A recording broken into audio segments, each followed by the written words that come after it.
25 మంది సెలెక్ట్ అవ్వడం జరిగింది. చాలా గొప్ప విశేషం. పిల్లలు కూడా చాలా బాగా చదువుకుంటున్నారు, తల్లిదండ్రులు బాగా చదివిస్తున్నారు. చదువు ఒక్కటే కాదు, ఆటల్లో, పాటల్లో, క్రీడల్లో అందరూ కూడా ఆరోగ్యపరంగా చాలా బాగున్నారు. అదేవిధంగా ఇప్పుడు మన చిరంజీవి అమ్మాయి అమ్మటి యామని గారు పాప ఇప్పుడు సివిల్స్లో ఇవాళ రిజల్ట్స్ వచ్చినాయి. దాంట్లో అమ్మాయి ఐఆర్ఎస్ సెలెక్ట్ అయింది. నర్సాపేట పట్టణానికి ఒక ఘనత వన్నది తేవటం అనేది చాలా గొప్ప విశేషం. ముఖ్యంగా దీనికి ప్రధాన కారణం వాళ్ళ తల్లి, వాళ్ళ అమ్మగారు దగ్గరుండి చక్కగా చదివించారు. రెండో పాప చార్టర్డ్ అకౌంటెంట్ చదువుతూ ఉంది. నిజంగా మరి చదువుకుంటేనే మన కుటుంబాలన్నీ కూడా అభివృద్ధి చెందుతాయి.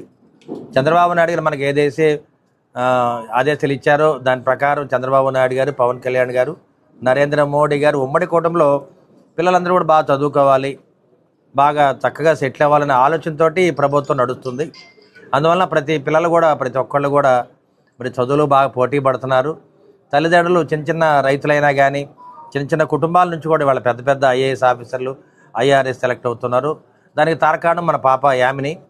మరి మేమందరం కూడా చిన్నప్పటి నుంచి రైతు కుటుంబంలో చదువుకున్న వాళ్ళు, మేము కూడా డాక్టర్లు చదివాము. అయినా కానీ ఈ పిల్లలు ఇంత చక్కగా చదువుతున్నారంటే మాకు చాలా సంతోషంగా ఉంది. ఒక ఎమ్మెల్యేగా నేను నిజంగా చాలా సంతోషపడుతున్నాను. ఆ పాపకి నా శుభాశలు తెలియజేస్తూ, నిజంగా మళ్ళీ అమ్మాయి ఐఆర్ఎస్ కాదు, ఐఏఎస్ కూడా సెలెక్ట్ అవుద్ది రాబోయే కాలంలో. డెఫినెట్గా అమ్మాయిని మళ్ళీ కలుద్దాం. మనం అందరం కూడా పాపకి శుభాశలు తెలియజేద్దాం.